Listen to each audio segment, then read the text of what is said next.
In the early days of Islam, long before empires were built and armies marched, a small group of believers fled their homeland, not for conquest, but for safety. They journeyed to a foreign land ruled by a Christian king, where they hoped to find refuge from the oppression they faced in Mecca. This little-known chapter of Islamic history, the first hijrah to Abyssinia, is a powerful story of faith, courage, and interfaith respect. Welcome to Islam with Aslan, where we uncover the rich and often forgotten stories from Islamic history.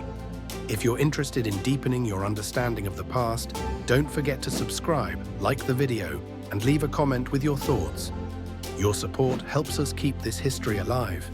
It was around the 5th year of the prophethood, approximately 615 CE, when life for Muslims in Mecca became increasingly dangerous.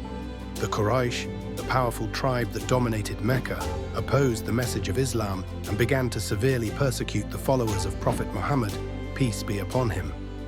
Among those who suffered were men and women of all ranks, slaves, the poor, and even noble individuals. Torture, economic boycott, and psychological torment became the daily reality for early Muslims.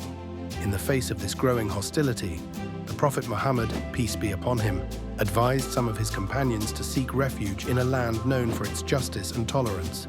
Abyssinia, he spoke of a righteous Christian king who would not wrong anyone under his rule. That king was the Negus, or Al-Najashi, as he is known in Islamic sources. In that same year, a small group of about 15 Muslims, 11 men and 4 women, set out across the Red Sea to Abyssinia. Among them were Uthman ibn Affan and his wife Ruqayya, the daughter of the Prophet Muhammad, peace be upon him. This first hijrah marked the very first migration for the sake of preserving the Islamic faith.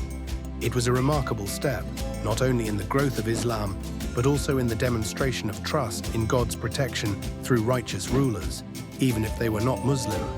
The group was welcomed into the Christian kingdom, where the Negus provided them with safety and asylum. Not long after, a second larger group of Muslims, around 80 men and several women, followed.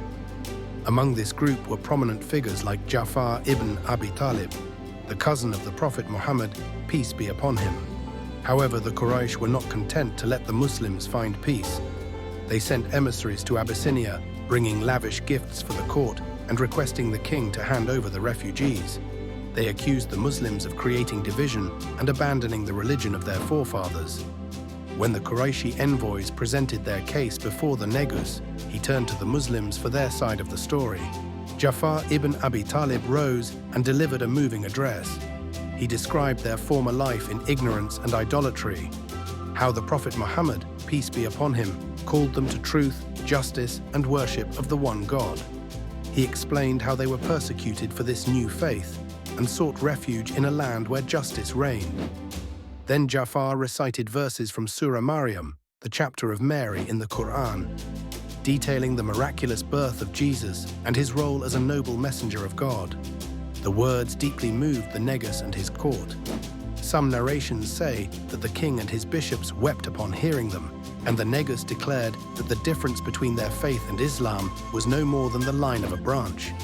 He refused to hand over the Muslims to the Quraysh and returned their gifts, signaling his firm stance in protecting the innocent.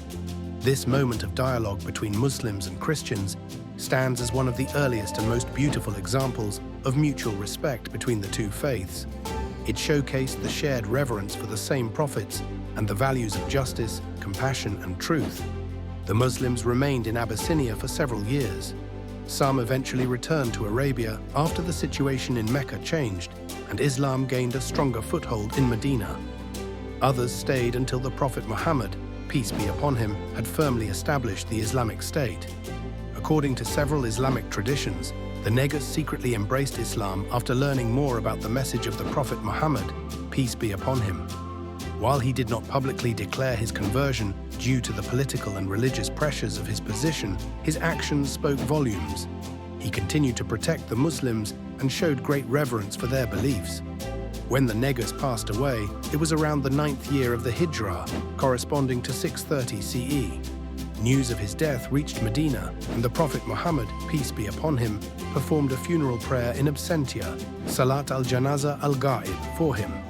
This was a unique honor, demonstrating the high regard in which he was held by the Prophet and the Muslim community. The legacy of the first hijrah to Abyssinia endures as a symbol of religious coexistence, courage in the face of oppression, and divine wisdom in the hearts of those who lead with justice. It reminds us that the early Muslims were not just builders of a faith, but also ambassadors of tolerance and seekers of common ground.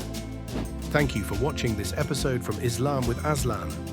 If you enjoyed this journey through history, make sure to like this video, share it with others, and subscribe to the channel for more inspiring stories from Islamic history. Your engagement helps us keep this knowledge alive. Until next time, peace be upon you.